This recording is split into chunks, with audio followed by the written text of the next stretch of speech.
dedicated to each and every one of you who appreciate a great glass of wine. You know what I mean? It's Monday. Let's raise a glass to the beginning of another week. It's time to unscrew, uncork, or saber a bottle. And let's begin exploring the wine glass. Welcome back to the podcast, everyone. Sometimes the stars truly align.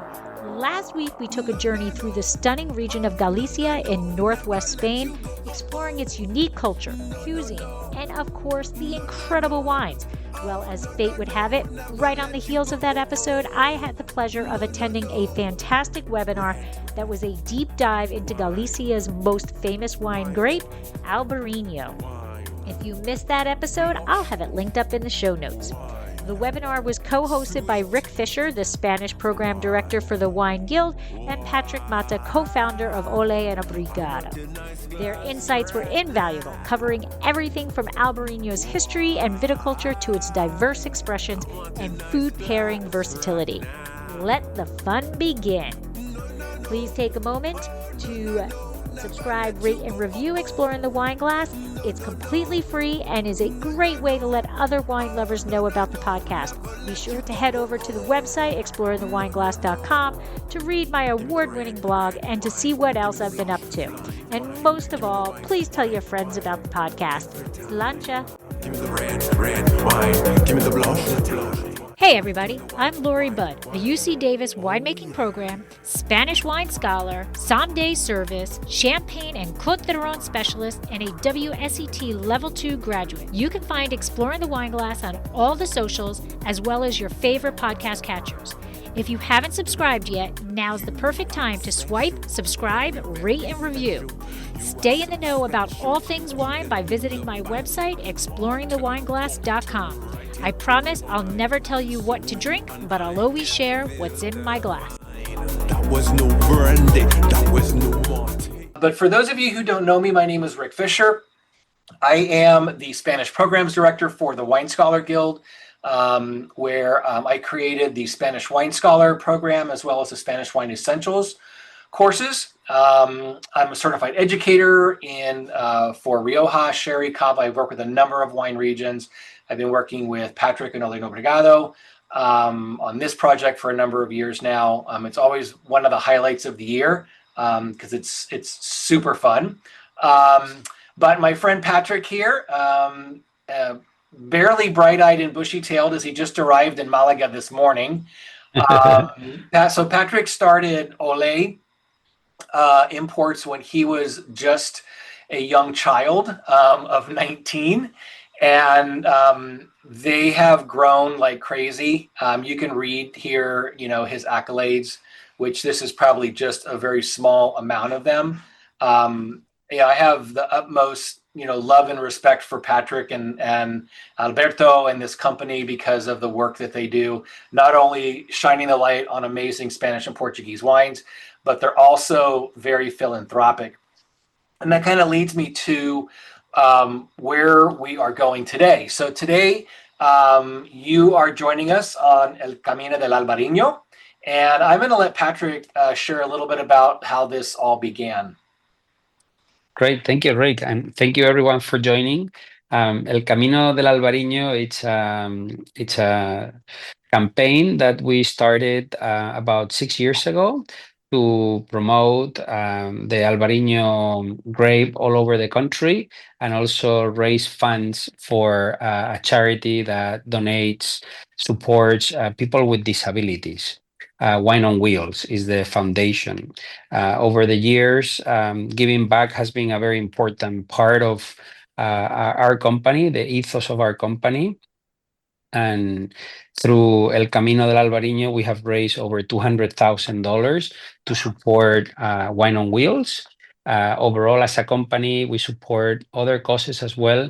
And, this is a very important part of who we are as a company. We love importing terroir-driven wines, artisanal wines that communicate a sense of place. And we also love giving back. No? And we every year evaluate the performance of our company, not only in how many cases we sell, but also in how much how much are we donating to all these causes. So El Camino del Albariño was, a way of supporting the farmers, supporting all the producers in the world that make Albariño wines and help Wine on Wheels, which was founded by Yannick Benjamin. Those of you that don't know Yannick, he's a sommelier who became paraplegic, and he created a foundation to support people with this condition. He still works as a sommelier today and on his wheelchair. And at the same time, he created this foundation that helps so many people. So that's why we're here today, to learn about Albariño. Patrick, you said that you have raised how much for Wine on Wheels? Over $200,000 now. And what about from all of the charities that you've donated to? It's like a $1.2 million. Cheers, my friend. That's fantastic. So far. Absolutely fantastic. So today, just to give you kind of a quick rundown of what we're going to do, I'm going to do the seminar and give you guys kind of a deep dive into Albariño. We'll talk about the regions in Spain and Portugal that are the dominant areas where the grape is grown. We'll talk about, some climate, soil. We'll kind of intersperse a lot of these things through. And then we will jump over to doing a food and wine pairing, which I always love because most people think Albariño is just basically Albariño and seafood. And while that is an amazing pairing, there are definitely some other little tricks of the trade to help you get some pairing in there. But to get started, we are going to start off with a couple of minute video that gives you an introduction to the region, and then we will jump in from there. In the corner of Europe, in the northwest of Spain, wide open to the Atlantic Ocean, lies Galicia, well known for being land of witches, legends, and the arrival point of St. James' pilgrimage route. Filled with breathtaking natural landscapes, powerful gastronomy, and architectural jewels, Galicia is a land full of secrets to unravel. In addition to the natural heritage, Galicia has a unique historical one. Castros, castles, fortresses, pathos, hórreos, mills, bridges, cathedrals. A big number of civilizations have tried to conquer this marvelous territory, leaving their mark on it. I'm going to meet Eduardo, a journalist keen on art, wine, and stories. Por aquí, por las Rías Baixas, pasaron as grandes civilizacións de toda Europa, non? Os fenicios e os gregos que, por exemplo, estiveron buscando cobre, Xulio César estivo nas Illas Cíes, o corsario Francis Drake, os vikingos de Olaf Haraldsson que conquistaron todas estas terras. Isto é historia viva, a historia de Europa está aquí nas Rías Baixas. É unha terra celta absolutamente, non? Aquí hai unha influencia de todo o norte de Europa. Este era o arco atlántico no que comerciaban os povos celtas de todo o norte de Europa, e aquí estamos no epicentro de todo iso. And in a place of such a history, is there a history of wine in this area? O viño é moi protagonista na historia das Rías Baixas, que aquí xa o trouxeron os romanos, e logo pois hai máis de 1000 anos que se cultivan unhas variedades de uva increíbles. O Albariño, por exemplo, que trouxeron os monxes cistercienses que chegaron de Europa vencellados ao camiño de Santiago e que atoparon neste paraíso o mellor lugar onde cultivar esas vides. I've always wanted to do the Camino, and the things you're telling me even more. Which way would you recommend? Bueno, a verdade é que case todo o mundo fala do camiño francés, ese que ven desde Roncesvalles e atravesa as montañas de Galicia, o Pedrafita do Cebreiro e tal. Eu recomendaría sobre todo o camiño portugués, que ven dende a costa portuguesa, adéntrase nas Rías Baixas, e para rematar a Catedral de Santiago, que é o gran monumento e o sitio dende hai máis de 1000 anos a xente quere vir a Santiago. So that gives you just a little bit of a taste of the region there. So let's talk a little bit about El Camino de Santiago. I'm actually curious if anybody has done it before. Please just drop a little hand in the chat box or whatever. I'm sure that there are people that have either done it or it's definitely on their bucket list like it is on mine. But the Camino de Santiago, also known as the Way of St. James, this is a pilgrimage that originated in the medieval time. And it basically leads to the tomb of what is believed to be the Apostle St. James. in the crypt at Santiago de Compostela Cathedral. And so this route has become super, super popular. The predominant route, and it's not even the original route, but the main route for this is along the French way that he mentioned in the video, where it starts across the Pyrenees in France and works its way through Rioja and Castilla y León into Galicia to Santiago de Compostela. Now, there is also a little add-on route that I know a lot of people like to take, and that is actually where they go all the way to the coast to, oh my gosh, I just forgot the name, Patrick. Finisterre? Finisterre. Yeah, because this is actually the place that the Romans believed was the end of the earth, fin, tierra, end, earth. And so this is where the finish of the earth, and that's where they thought it was. But it's a spectacular little town. If you ever decide to do the Camino, I would encourage going all the way down there as well. Now, one of the things that I found most fascinating about the Camino when I first started researching it more and more was when they first would do this, the pilgrims would be armed with 3 different items. The first would be a pouch, the second would be a staff or a walking stick, and the third would be a scallop shell. And basically, this is a religious pilgrimage for the Catholic Church. The pouch was to symbolize generosity, and the staff was actually seen to be like a 3rd foot. So it actually kind of mimicked the Holy Trinity. And then the scallop shell represented charity or good works, because if you look at the scallop shell, when you hold it open like this, it looks like a pair of hands that are open. So that's where it became the symbol. And you can see on the bottom right of the screen, this is our symbol as well for El Camino del Albariño, in honor of that. Now, the Camino is not just a walking route. There are numerous ways that people can go. Now, walking, of course, is the most famous and the most popular, but you can see here on the screen, more than 20,000 people cycle it, horseback, sailing, and I'm also, it's always really fascinating for me that we are doing this for Wine on Wheels. And last year they had 270 people that actually did the Camino in a wheelchair. So always, kind of fascinating numbers with these. So, more than almost 500,000 people just in 2024.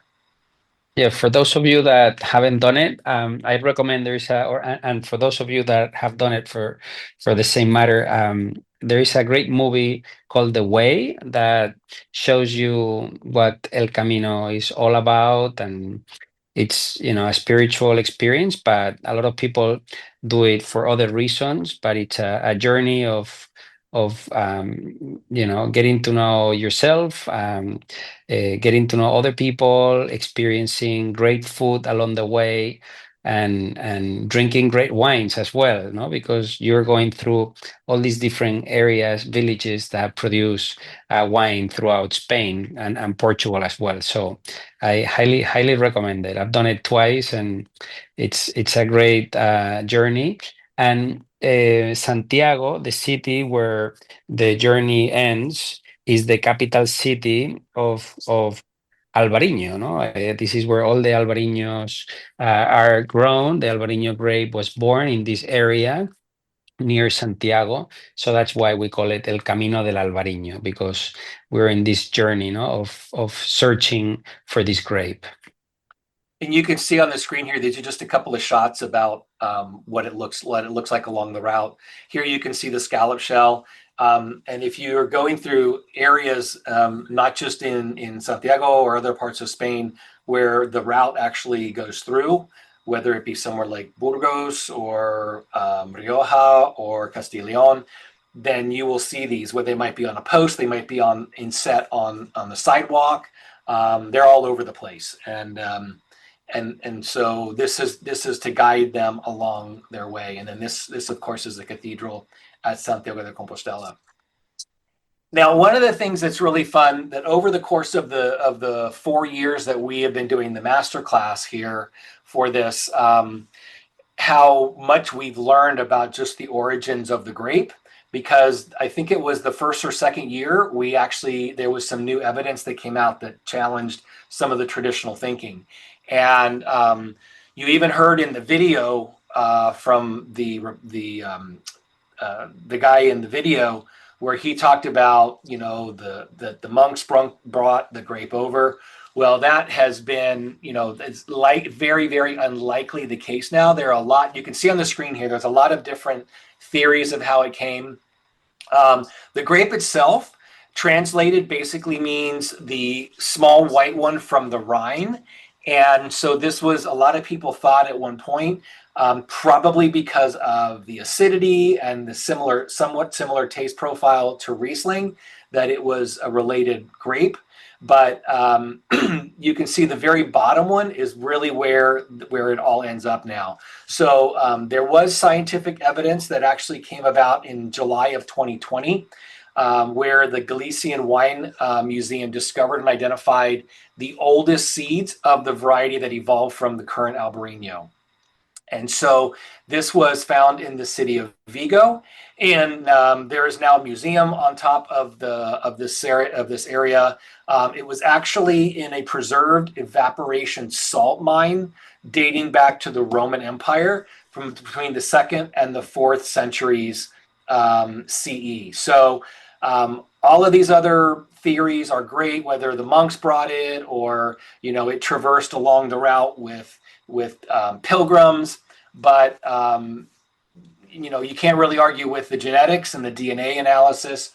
So here we are now. You know that Albariño is a Spanish grape from Galicia, from the coastal area. So you can wow your friends with that at your next time you serve Albariño at a dinner.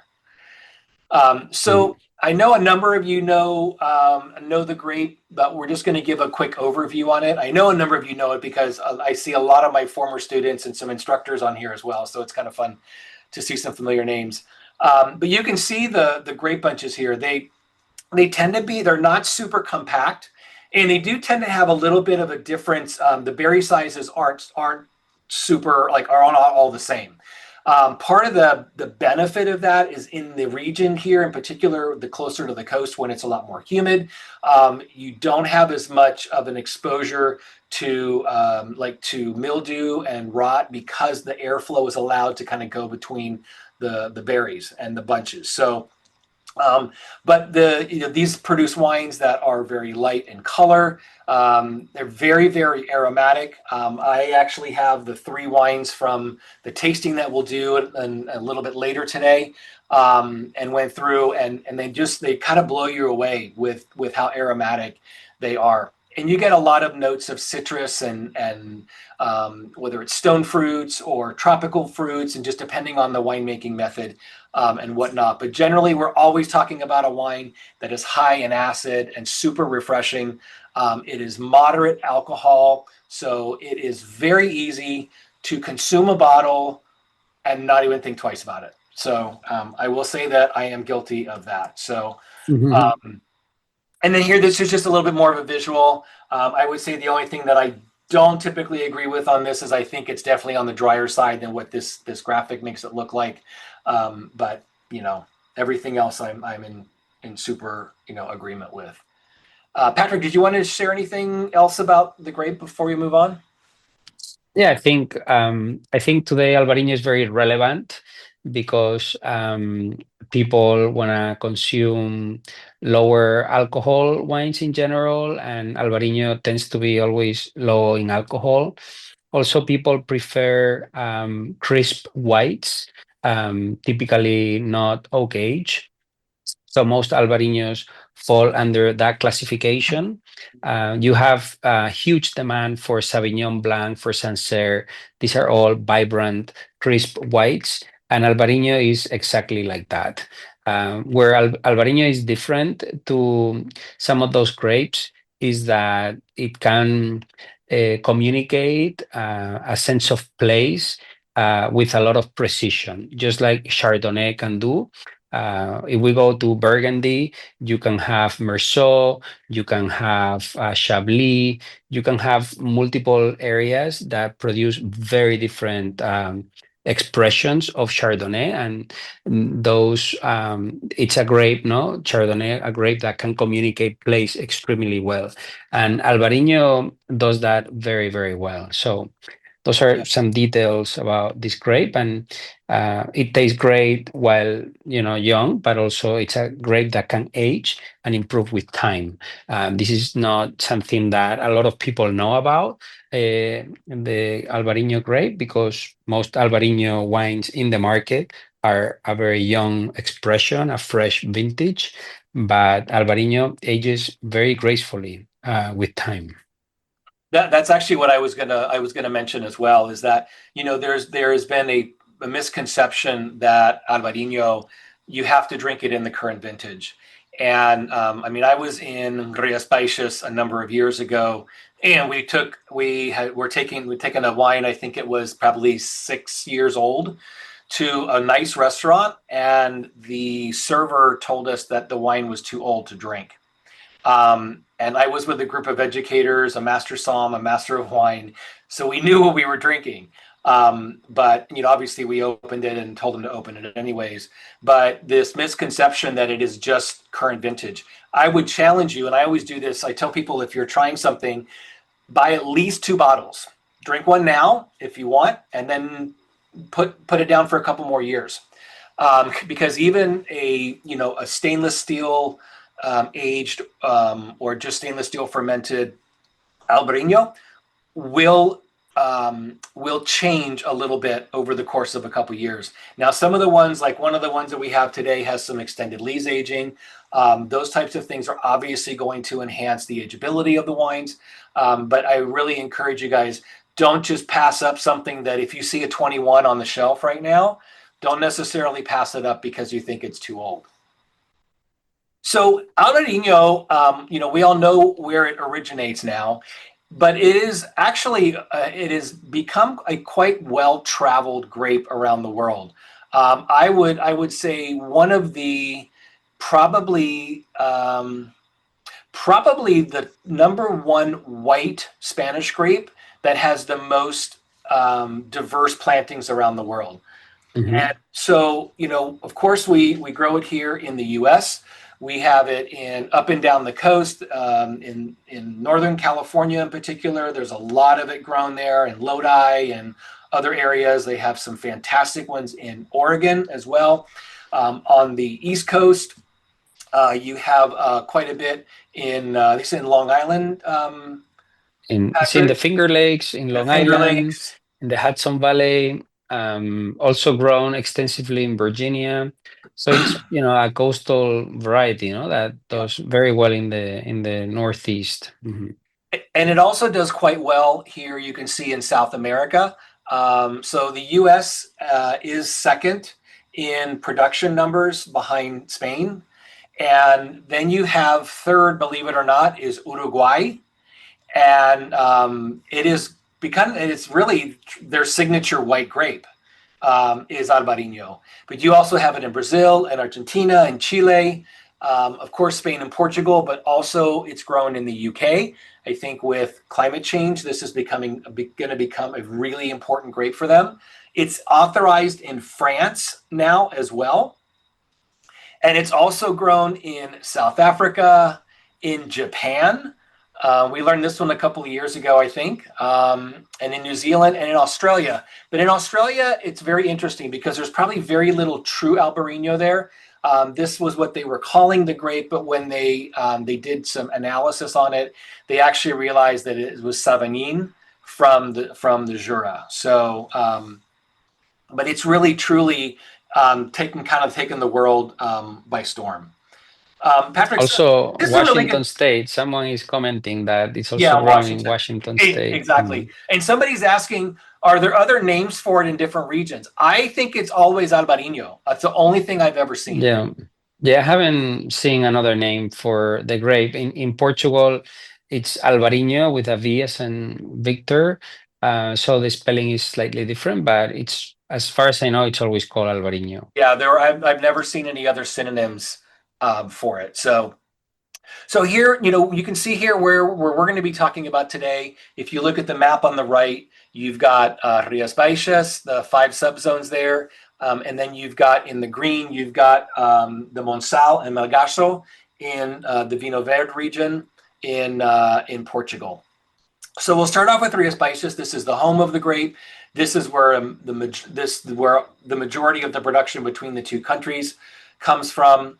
And interestingly enough, if you look at here, you can see, especially the picture on the right, how vineyards are actually, they just go right to the sea. There are, they go from sea level upwards to about maybe 1,000 feet. So they're not super high, and most of them are on the lower side. But you can see how, right there by the Atlantic Ocean. Now, the appellation of Rías Baixas has been around since 1988. Interestingly enough, when this appellation first started, it was, they originally wanted to call it Dio Albariño, but because of restrictions on naming a wine region after a grape, they were not able to do that. So Rías Baixas actually became the final name. When they started, 14 wineries and 492 growers in 1988, which really wasn't that long ago. Now it's more than 200 wineries with more than 4,600 growers. This is one of the most, probably one of the most prominent regions in Spain that has these really tiny plots. So they get cut up, and passed on to family members. You do have a number of cooperatives that work in the region and work with these families, because of course there are a lot of times the families just, they don't have the time or the effort, or they don't even live in the area to be able to tend to the vines.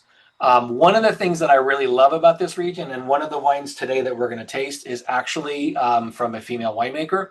And that is that 50% of the women, of the winemakers in Rías Baixas are women. And this was, if you think about historically what was happening in this region, the sea trade was massive. The husbands would go out for a couple of weeks or however long, and they would go fishing, and they would do whatever they were going to do.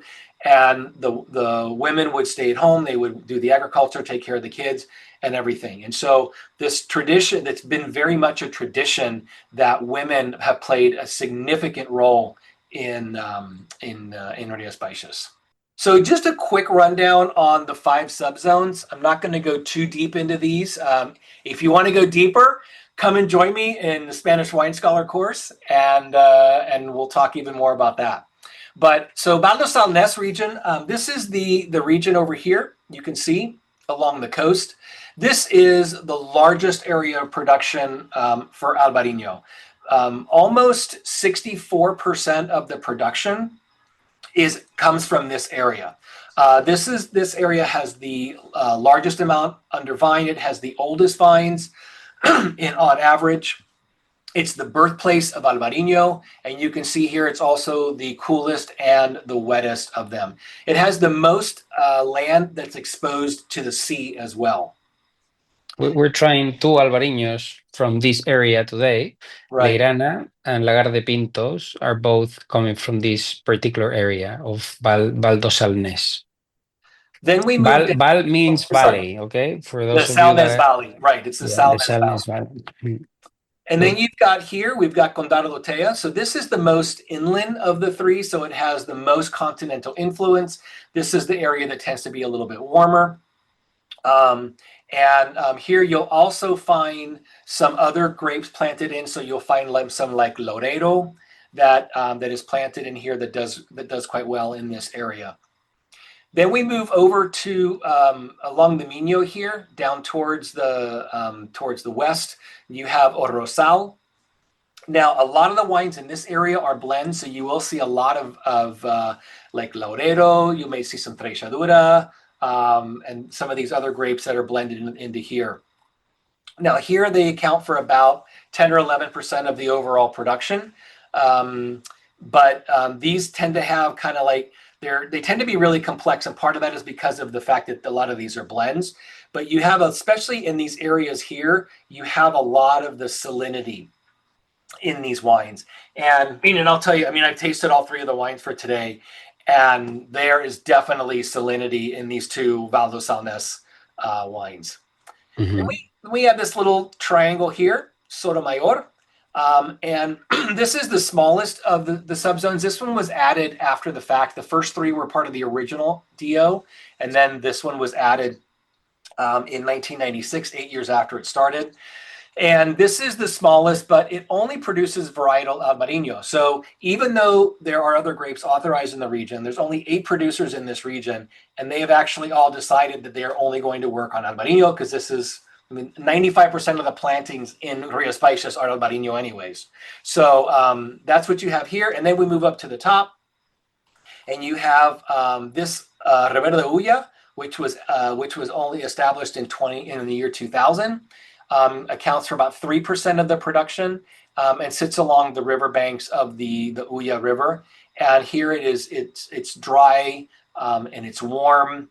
And these wines tend to be a little bit richer, or they can be a little bit richer. They have a little bit less acidity within them as well.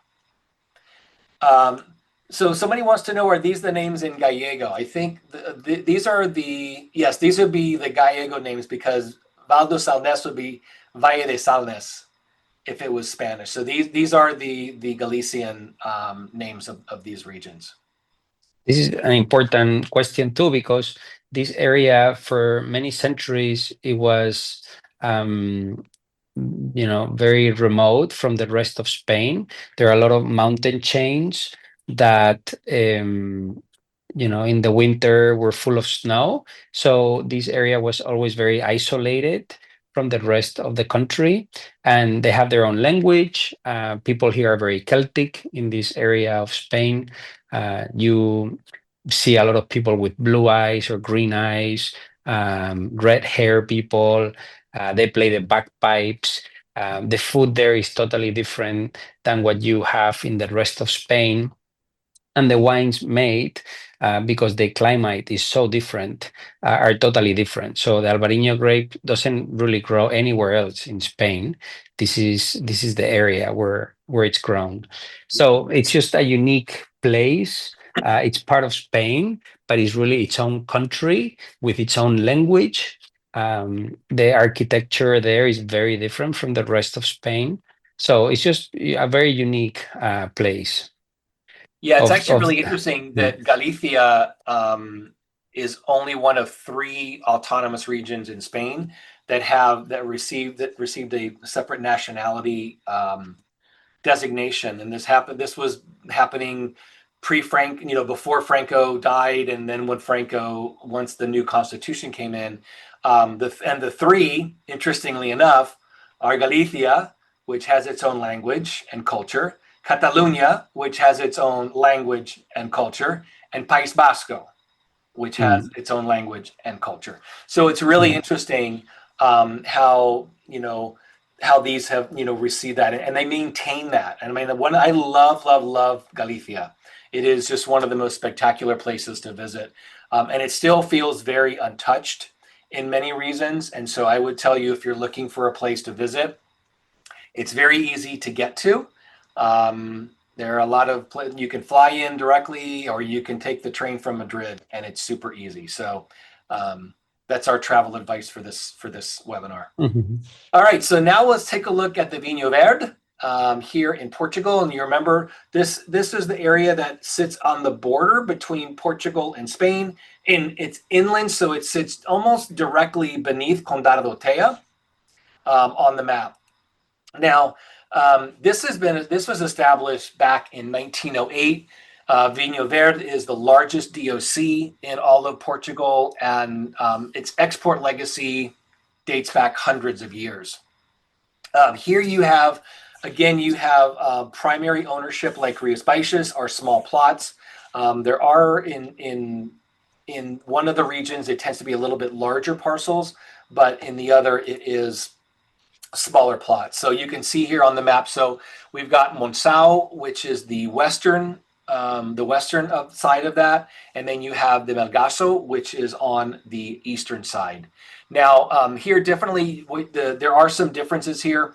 In the Monção region, you're looking at a little bit warmer and drier. It definitely has more maritime influence, which you would expect, being closer to the Atlantic. But this is an area that is more dominated by large parcels than when you go to Melgaço. These wines are a little bit more similar to O Rosal in Rias Baixas. This is a cooler area. It's a wetter area. It's a higher area too. So this elevation, think about the fact that in Contado do Tejo you have higher elevation. You also have that here because as it overlaps, you know, a border is an artificial thing. So the mountain ranges don't know the borders. And now, a word from our sponsor. Looking for a unique wine tasting experience? Look no further than Dracaena Wines' tasting room in downtown Paso Robles. Located on the corner of 13th and Pine, this charming spot is not your average winery. Founded by passionate wine lovers who also happen to be the brains behind Cab Franc Day, Dracaena Wines is proud to call themselves home of Blanc de Franc. This crisp and elegant white wine has gained a cult following and is just one example of their superb offerings. With over 10 years of consistently receiving 90+ ratings from top critics, these wines are sure to impress even the most discerning palates. So come raise a glass with us and celebrate great wines at Dracaena Wines' tasting room. And you have Nortico, no? Nortico is one of the wines that we have today, and some of the grapes come from the Monção area, and some of the grapes making the wine also come from Melgaço. So it's a blend of combining these two areas, and all the vineyards are along the riverbank of the Minho River, which is the river that separates Spain from Portugal, or Portugal from Spain. So just a real quick intro to the climate and the soils. I think you guys, we've already talked a little bit about the climatic influences here. You have a very maritime influence generally, in particular for more of the Spanish part of Rias Baixas, because you have a lot of coastal area here. This area gets a good amount of rainfall, even though, you know, they might feel that it's low sometimes. Generally, they do not have issues with rain. Now, the inland areas, as we talked about, some of these can be a little bit more continental. And one of the things that's important, and you look at the picture here, these are the way that the grapes tend to be grown predominantly in these regions is by the parral, or the pergola method. And there's a couple of reasons why that's the case. First off, it was kind of a necessity where you actually had people that were growing grapes at home. They could do a second agricultural crop underneath, and it actually was, you know, kind of doubled over. But more importantly, especially now, because this area is maritime, because they get quite a bit of rain, because it gets to be humid, what this does is it keeps the canopy raised above the ground, so you have this airflow that goes through and keeps the grapes drier. Now, the grapes actually, as they grow, you can see here there's basically wires that crisscross across the top, and the leaves grow and the canopy grows across the top of those, and the grapes hang below. So when they harvest the grapes, they are basically, you know, they'll put a hook with a bucket up on there on the wire, and they'll cut the grapes and put them in there, and they'll take them down and put them in a crate and go from there. So, you know, this helps to reduce fungal diseases. It helps increase airflow, as well as the sun getting to the canopy is also really good for the health of the grapes as well. Now, most of the area here in Rias Baixas and in Portugal are predominantly granite based, which are great because they have really good drainage, and that's important with having the amount of moisture that they do have in the region. And it's really fascinating too, and I think you can see on this picture as well, I mean, that the posts are made out of granite, and the majority of, in my time, all my times in Rias Baixas, the majority of the trellises that I've seen, or of the parrals that I've seen, have all been made from granite. And I just always think that if they knew how expensive that was in the US to do anything with, and here they've got them holding up grapes, which I absolutely love. So Now, we've also talked about different types of methods. We've talked about drinking young, drinking older, and there's just a lot of different things. One of the things that's really fun is that the third wine for the tasting today, Legado de Pintos, is actually an organic vineyard. And this is not common in Rías Baixas. It is not easy because of, you know, the climate and those types of things to be able to really fully be organic. And I love that she has done this. She also works with indigenous yeast. And so, you know, these are some of the things that I think you're seeing now more and more. People know how to work with Albariño. There is no question in anybody's mind how this grape works now. And so I think you're starting to see more and more. And Patrick, please jump in if that's, you know, if you've seen this trend as well, where you're seeing more people that are actually, you know, doing they're doing organic, or they're doing minimal intervention, or these types of things. Yeah, this is a common trend, I think, all over the world for artisanal wines.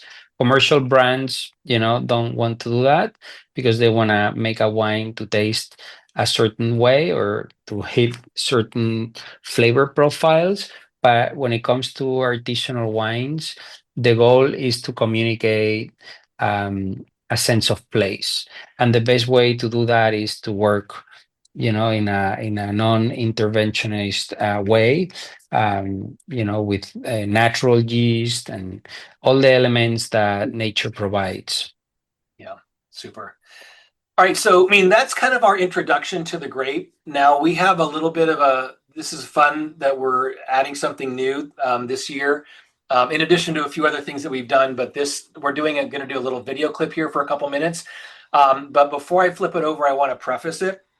I know not everybody here lives in the US, so this show might not be accessible to everybody, but there is a new show that just came out on CNN, and it's called Searching for Spain. And this actually follows Searching for Italy with Stanley Tucci, and then Eva Longoria did Searching for Mexico. And I kept thinking to myself, why not Spain? And here it is. And so Eva Longoria actually, centuries ago, family came over from Spain, and so she goes through these different areas. I think over the course of the entire show, she's supposed to hit all 17 regions, which is great. It is spectacular. I encourage you guys to watch it. If you haven't, you can watch it on their app.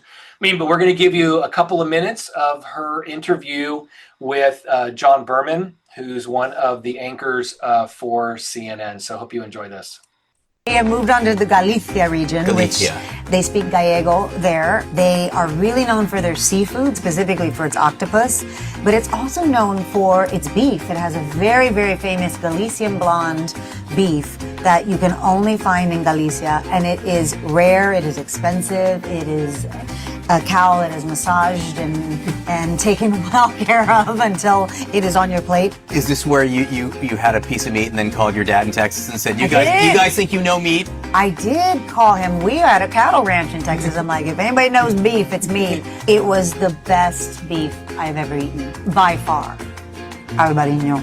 Cheers. Cheers. Another favorite of mine in Spain.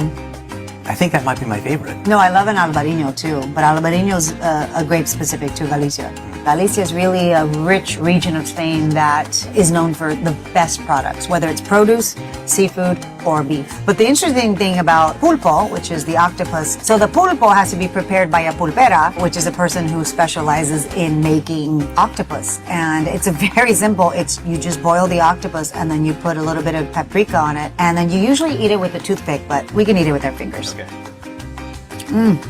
Sometimes in the U.S. when I have octopus, it's chewy. This is not chewy. When you're in Galicia, it is out of the ocean onto your plate. The other thing I drank in Galicia was queimada, which is the drink that they light on fire, and you have to say this incantation in Gallegos that burns off evil spirits. And so I got to make that, mix it, pour it in a cup, and burn away any negative energy. You know, we could all burn away some evil spirits. Sorry. I think exactly. it's something we could all use a little bit of. Exactly. And you know, Galicia was the only region I had never been to. I'd always wanted to go to Galicia because it's the end of the Camino de Santiago, which is a Catholic pilgrimage that could start in France and ends at the cathedral in Santiago, Galicia. And so to be there in Galicia, in front of the cathedral, and you see all of these groups, they arrive and they're in tears and they're praying at the cathedral that they made this pilgrimage. It was really beautiful to watch. And I want to do the pilgrimage one day. Okay, how cool is that? I know everybody wants to go to their television and look it up now. So put it in your queue.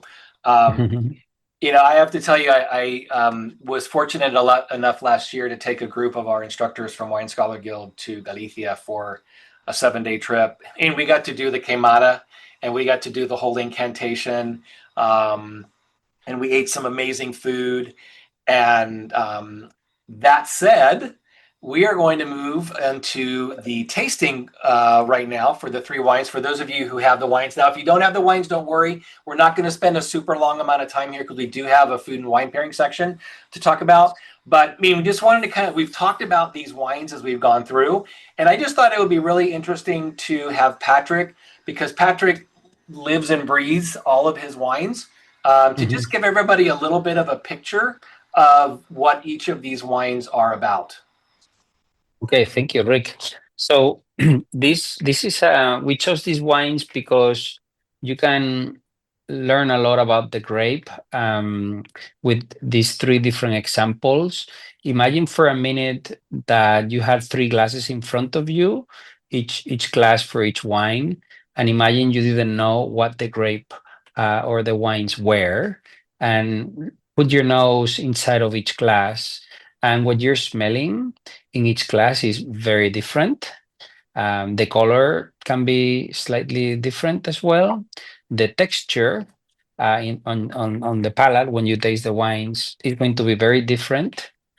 And the amount of acidity and intensity of flavor also will be very different from wine to wine. And you know, you can put 8-10 wines side by side, all Albariño wines, blind, and you will not know that you're tasting the same grape, because this is a grape that communicates, plays extremely well. And I'll tell you a little bit about each of the wines. Nórtico, it's the Portuguese rendition from the Minho River. Someone was asking if the Minho is part of Vino Verde, and yes, this is the northern area of Vino Verde, and it has its own classification, and those grapes always come from the Monção, Melgaço villages. So those are the Minho wines. And as it relates to Nórtico, this is a young wine made to drink young, but it can age. We have some 10-year-old bottles of Nórtico that show great, so don't feel like you have to drink it always, you know, upon release. This is a wine that can age. And to prove that, we do every year about 500 bottles in Magnum so that people can cellar and age Nórtico. So it's a lot more than meets the eye when it comes to Nórtico. It's a very accessible price point. You can find it for $16, $17 in most places, but it really tastes like a $25, $30 bottle of wine. And the way this wine is made is a regular natural fermentation, and then the wine is aged in stainless steel tanks for about 5 to 6 months, and then the wine is bottled and is released. So it's what you get in Nórtico is just a vibrant expression. There is elements of salinity, elements of granite, minerality, a little bit of graphite, and very fresh and bright. This is always a coastal expression of the Albariño grape. One of the things too, Patrick, that I read about this was in the Vinho Verde region, it's very common to shoot a little CO2 into the bottle, but this one doesn't have that. So this acidity and this freshness, this is all natural, and it has a super long finish too, because for just being 4 months in stainless steel. By the way, all three of the wines that we're tasting today are 2023s, but that doesn't mean that they can't sit longer. So fantastic. And I love the homage to the tile makers. If you look at the label of Nortico, you can see that it is created like these Portuguese tiles. And if you go to the Ole Obrigado website, you can see there's a picture, I think, of the woman painting the label. So it's really fascinating. And that said, if you're looking for more of these wines too, or anything else that they work with, please do not hesitate to go to the website, because they do ship and sell from there too. The what you see on the tile is the Minho River, no? And to the left of the Minho River, you have Spain growing Albariño grapes, and what you see on the right side of the river, the Minho River, is the Portuguese side, no, producing Nortico and other wines. Perfect. So it's just interesting to see. Let's talk about Leirana now, Patrick. Good. Leirana is produced by Rodrigo Mendes. The winery is called Forjas del Salnés. This is the most northern western point of Rías Baixas. This is the area that produces the most vibrant, energetic, electric Albariño wines. If we were imagining in Burgundy, this will be the Chablis of Burgundy. This is the area that makes the most precise electric wines. And the reason is because it's very coastal and it's the most northern region of Rías Baixas. So the more north you go, the cooler it is, and the grapes will be able to retain more acidity and more vibrancy. So Forjas, this wine, Leirana, no, is aged in fudres, big vats of wood. Is aged for about 6-8 months before it's released. And what that does is the oak allows oxygenation, and the oxygenation results in Leirana tasting a little bit more creamy, but not because of the oak, because of the oxygenation that somehow offsets a little bit the intensity of the acidity. So the wine has a lot of acidity, but it's extremely balanced because of the oxygenation of the wood. These are old vats of wood. They're like 10, 20 years old. So they're not imparting any oak flavor. They're just imparting oxygenation, which makes the wines taste a lot softer and more balanced. And there's no malolactic on this, right? Correct. This is another element of Leirana. For those of you that are not very familiar with malolactic fermentation, white wines can go through malolactic fermentation or not.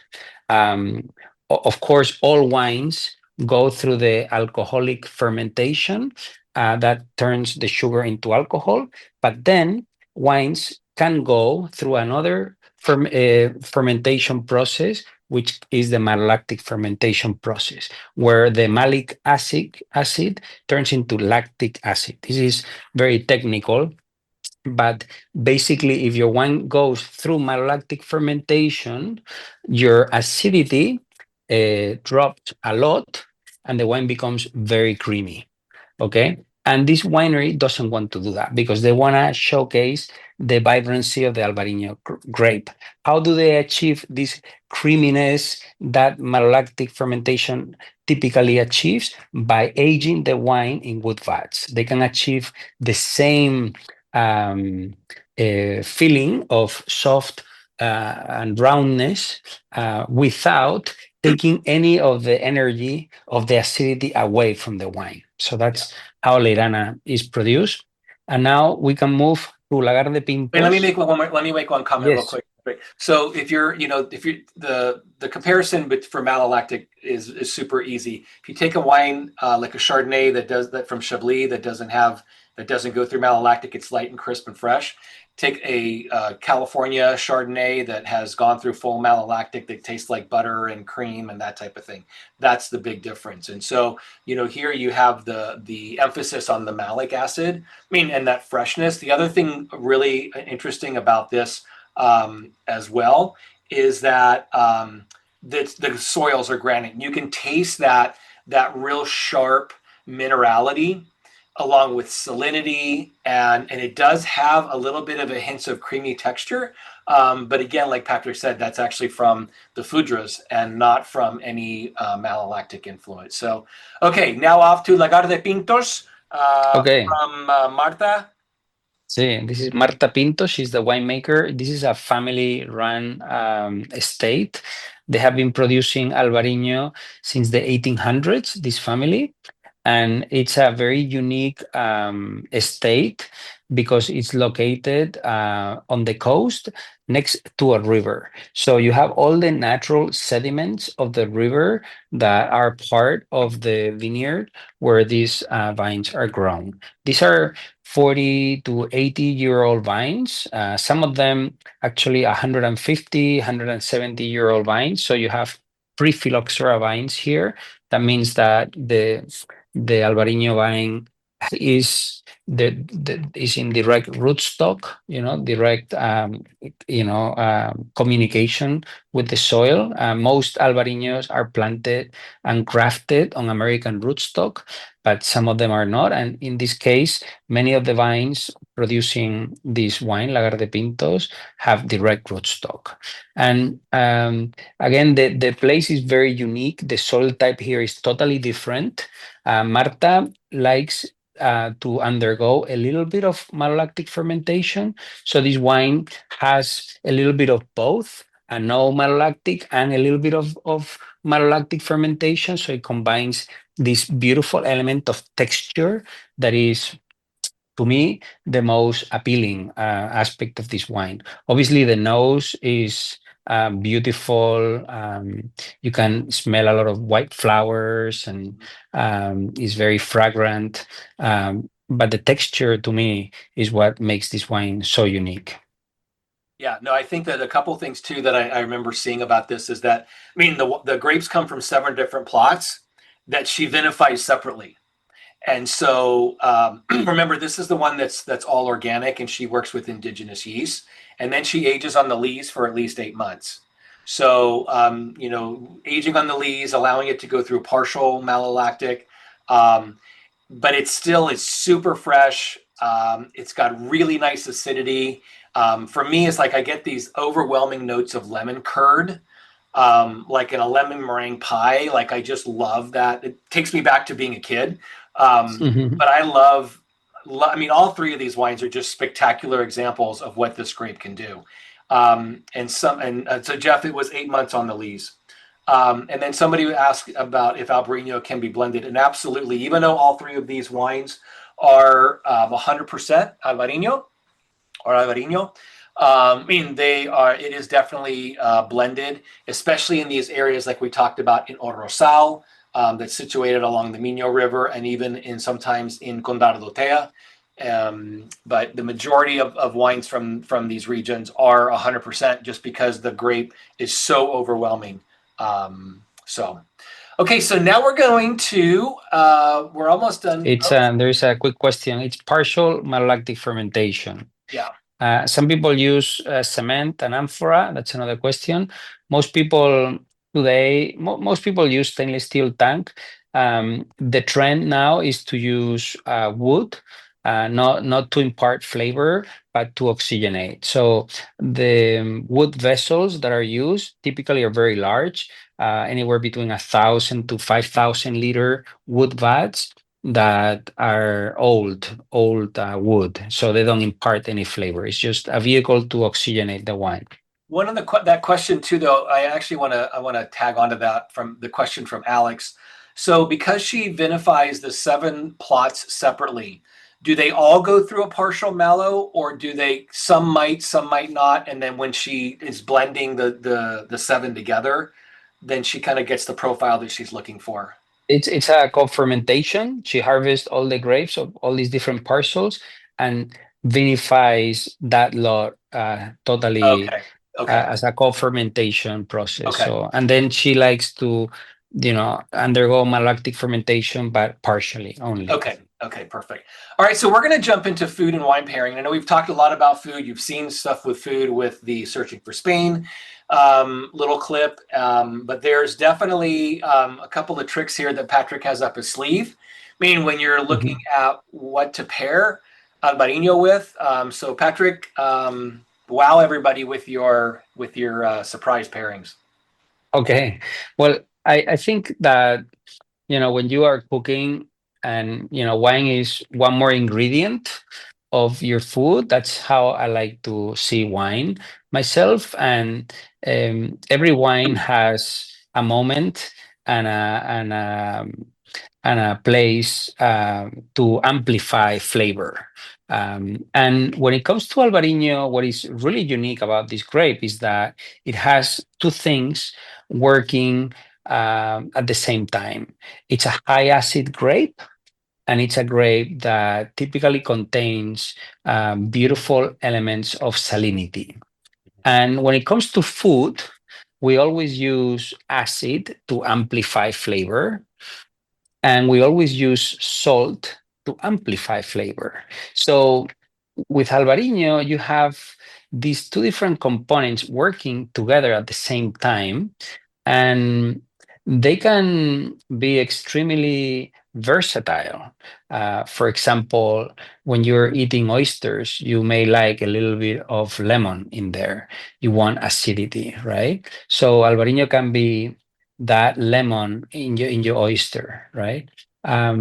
Or for example, when you are eating a dish that is very high in starch, maybe like fried chicken or maybe a risotto, you want to add something that is high acid to help you offset the creaminess element of the starch. So Albariño can be that element of high acid of lemon juice that you may want to add or sprinkle, no, into your fried chicken or your risotto. Same is true for pizza. Imagine a pizza without tomato sauce. It will be too heavy. It will be too boring at the same time, right? So you want to add acid, and that is the tomato sauce. And that's exactly what Albariño can be. Albariño can also be a great reset button, palate cleanser. Imagine you're having sushi and you want to move from a salmon roll to a tuna roll. And the different textures and flavors can be very subtle. So you want to cleanse your palate, and you take a little bit of ginger to make sure that your palate is ready to capture the nuances of the next sushi roll. Albariño can be perfect for cleansing your palate and getting it ready to appreciate another flavor. No? So again, it's all about understanding what each wine gives you. And in this case, Albariño, you have high elements of salinity and high elements of acidity. And these things together can amplify flavor in so many different ways.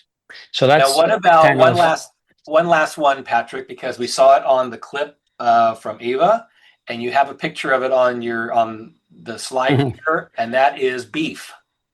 Yes. So, this is, I like to tell this story.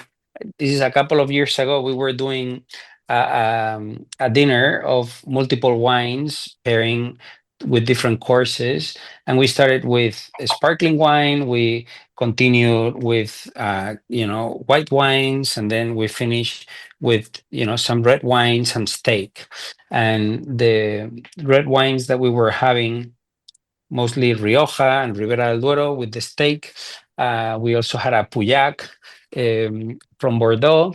And we finished dinner, it was very nice. Everyone was very happy. And then there were some leftover wine, some leftover food, and people were talking and trying the different wines. And I started drinking again a little bit of an Albariño that was there at the end, and I saw some meat, and I started, eating a little bit of the meat left, and I was blown away about how Albariño went so well with the steak. And I was so surprised that I said, well, let me try, the steak with the Puyac, and let me try the steak with the Rioja and compare it with the Albariño. And I started realizing that the best pairing of the evening was the Albariño with the steak, which is not the pairing that was, presented at the dinner. And I started telling people, and people started tasting it and realizing that, and everyone agreed it was the best pairing. And why is that? Because steak is high in fat, and you want something to offset the fat. You need acid, and steak likes salt, and Albariño has good elements of salinity, so it amplifies more the flavors of the steak. So these two things working together make for very interesting flavors that otherwise you will not be able to taste or experience if you were not drinking Albariño with it. So for everybody on the call, your homework for the weekend is to go buy a bottle of Albariño and a steak. And see, maybe tonight. No, maybe tonight some people can grill some steaks. Exactly. So so this is the slide that we were I was referring to. So you can see here we have fried chicken, we have the risotto, Asian foods. It goes really, really well with Asian cuisine. As a matter of fact, tonight for dinner, I'm making a stir fry with white fish, and I'm going to be drinking the Nordico with that. So I figured I might as well keep the theme going. And then just the last couple of takeaways. I think we've kind of hit all these points for everybody. This wine is incredibly versatile. It doesn't need to be consumed right away. It can age. It's got a very attractive profile for a wide variety of foods, and it really, it really is truly a diverse grape in and of itself, and really comes from a diversity of regions too. Whether we're talking about Spain and Portugal, or whether you're talking about Albariño from other parts of the world. I would encourage you. I think somebody here was mentioning on the chat that they had tried one from Catalonia, and of course they're going to taste very, very, very different. I've had a number of Albariños from the west coast of the U.S. And so I think that they're definitely, it's fun kind of, trying these and doing that.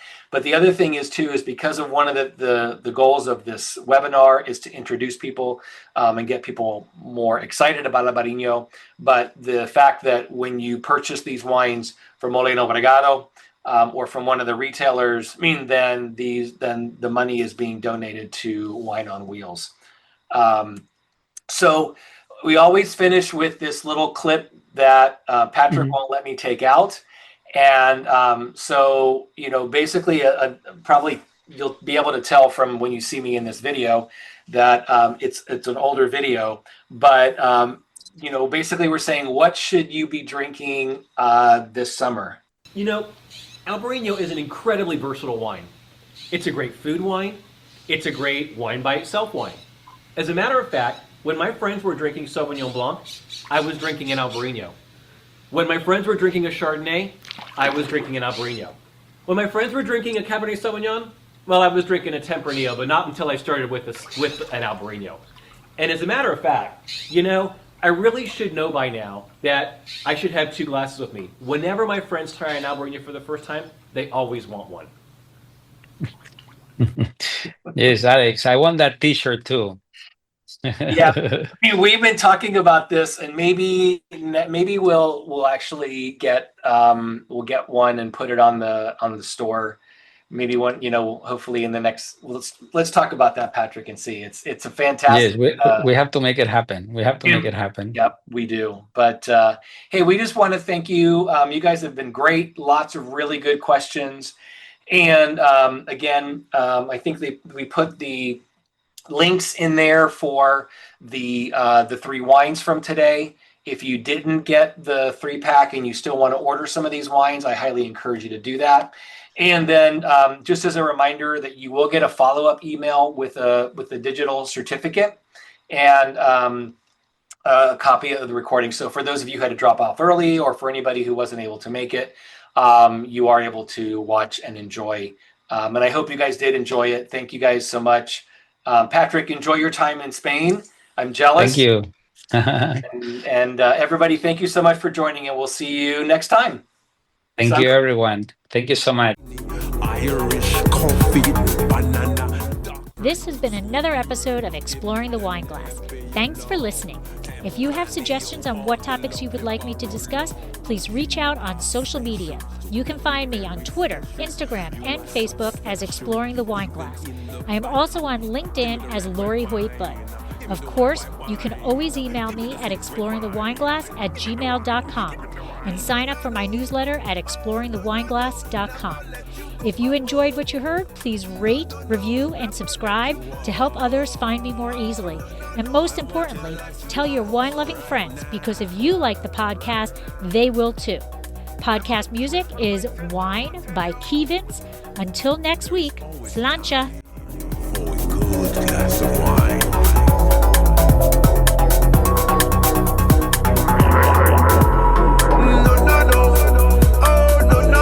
Never let you go. No, never let you go. I want a nice glass right now.